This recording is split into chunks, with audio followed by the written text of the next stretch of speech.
Boa tarde, gente. Bem-vindos à nossa aula de hoje. Começando mais uma semana, com a graça de Deus, e começando mais um capítulo. Nós iremos agora para o capítulo 5, que tem como título Ampliando o Conhecimento. Esse título está voltado exclusivamente para o gênero textual que nós vamos estudar, que é o artigo expositivo, que é um texto muito conhecido por estar repleto de informações. Então, sempre que vocês forem ler um artigo expositivo, vocês vão estar diante de um texto que contém muitas informações. Então, aqui na página 178, na abertura do capítulo 5, nós temos quatro questões nos conhecimentos prévios, que eu vou indicar aqui as respostas para vocês, mas não é necessário vocês escreverem no caderno, tá bom?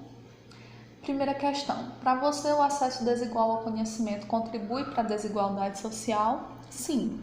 Quanto mais desigualdade nós tivermos em qualquer área que seja, isso vai refletir, na desigualdade social. E o acesso ao conhecimento é uma ferramenta muito importante para as pessoas que têm uma renda baixa poderem crescer, poderem ter um emprego melhor, etc. Então, com certeza, a desigualdade no conhecimento, no acesso ao conhecimento, reflete na desigualdade social. Segunda, na nossa sociedade, qual a importância social dada a quem é bem informado? As pessoas que têm muito conhecimento na nossa sociedade também têm muito prestígio, Isso é equivalente. Terceira questão, apesar de ainda não ser inteiramente acessível a todos os brasileiros, a internet hoje está se popularizando cada vez mais. Qual a importância da internet para a divulgação das informações? Hoje, a internet é a ferramenta responsável por divulgar informações em tempo real para você. Então, essa característica por si só já é muito importante. Então, o fato dela conseguir conectar pessoas do mundo todo em tempo real é, com certeza, o fato mais revolucionário, dessa ferramenta. E a quarta questão questiona qual é a principal utilidade da internet para você. Eu sei que vocês que estão me ouvindo nesse momento utilizam a internet com foco nas redes sociais. Não há problema nenhum. A geração de vocês já cresceu dentro das redes sociais e a tendência é que vocês realmente utilizem essa ferramenta com muita frequência. No tópico caracterizando o gênero. Como o próprio nome sugere, nos artigos expositivos há o predomínio da exposição, isto é, a apresentação de informações. São textos, portanto, produzidos com o objetivo maior de informar os leitores, por isso são muito utilizados em livros didáticos e técnicos. O livro didático, gente, é o nosso livro de estudos na escola, tá? Livro de português, matemática, história e assim sucessivamente. Na primeira parte desse capítulo, estudaremos algumas características desses artigos. Já na segunda, entenderemos como esses textos podem ser resumidos. Nós temos aqui os conteúdos desse capítulo, as características e as funções do artigo expositivo do resumo, a função do aposto, a função do vocativo e o uso da vírgula para aposto e vocativo. Iniciando o capítulo, como vocês já estão acostumados, nós temos o texto aqui no primeiro momento e o título dele é o Parque Nacional do Iguaçu e ele é um artigo expositivo, tá, gente? No tópico, antes de começar a ler, diz o seguinte: o texto a seguir foi retirado do livro Patrimônio Mundial no Brasil e apresenta de forma clara e objetiva informações muito interessantes sobre um paraíso brasileiro, o Parque Nacional do Iguaçu. Berço de inúmeras espécies animais e vegetais, o parque foi inscrito como um bem natural na lista de patrimônio da humanidade. No entanto, esse reconhecimento não impediu a degradação da reserva. Por isso, apenas 13 anos depois, o parque foi inscrito em outra lista importante, na qual jamais deveria constar, que é a lista de patrimônio mundial em perigo. Vamos agora entender o porquê de tudo isso. Gente, ele é um texto extenso, ele vai seguir até a página 183 e eu não vou ler o texto na íntegra, tá bom? Isso porque eu tenho percebido que muitos de vocês têm evitado fazer essa atividade de leitura, porque todos os textos que são lidos, eu sempre faço a leitura plena do texto, leio todo o texto na íntegra para vocês. E isso está prejudicando vocês, porque automaticamente vocês aí em casa estão deixando de ler o texto na íntegra, como deveriam fazer.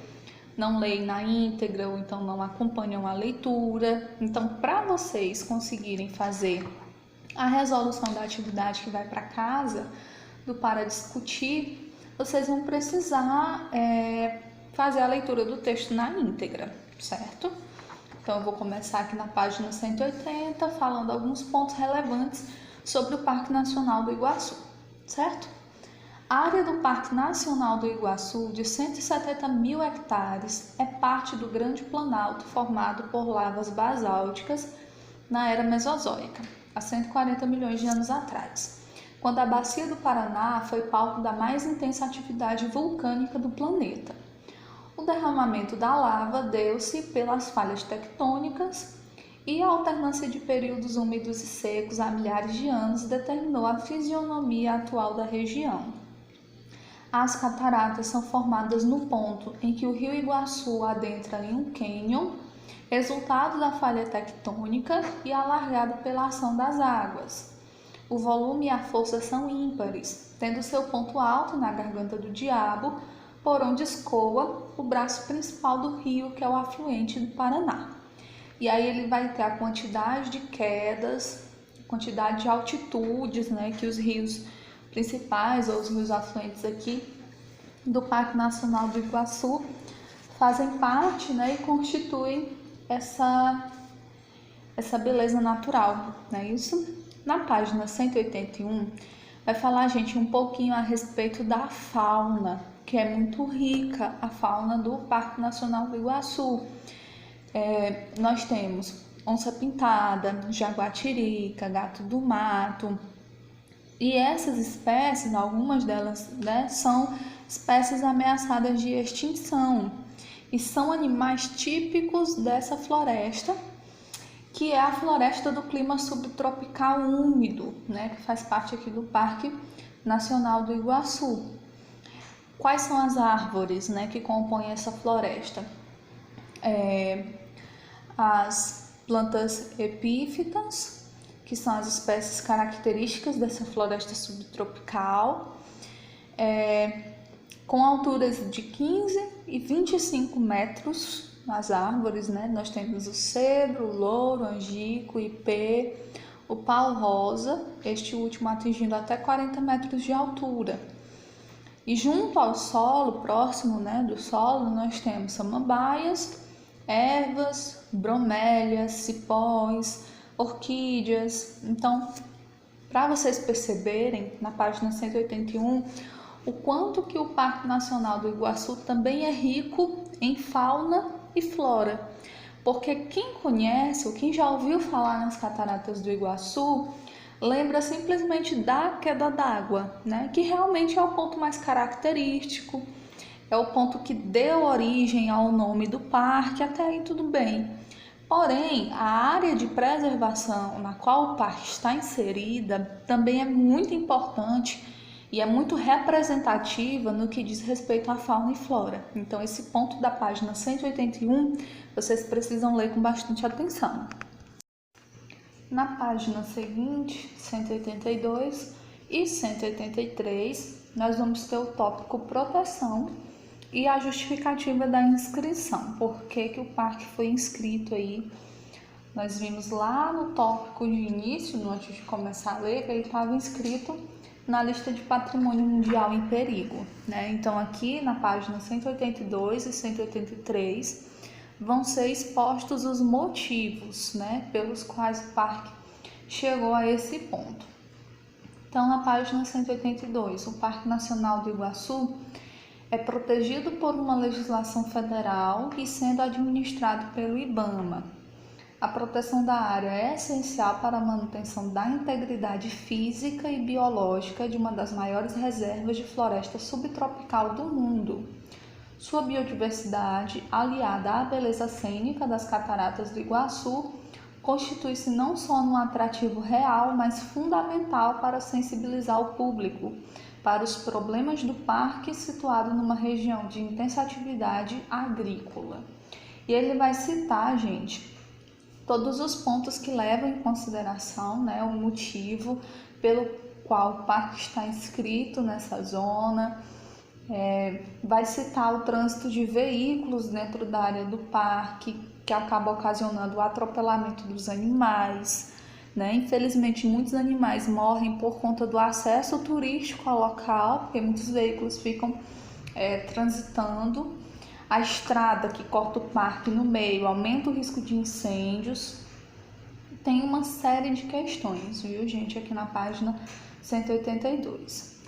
E na página 183, vocês encontram aqui o mapa, né, mostrando para vocês a área do Parque Nacional do Iguaçu e fala sobre a justificativa da inscrição. Situado no oeste do estado do Paraná, fronteira do Brasil com a Argentina, o Parque Nacional do Iguaçu foi o segundo a ser criado no Brasil, logo após o Parque Nacional de Itatiaia. Ele foi inscrito como um bem natural na lista de patrimônio da humanidade em 1986 e forma uma das maiores áreas de floresta subtropical, isso a gente já falou anteriormente, né? Então, cabe aqui para vocês a análise também do mapa, tá? Da página 183.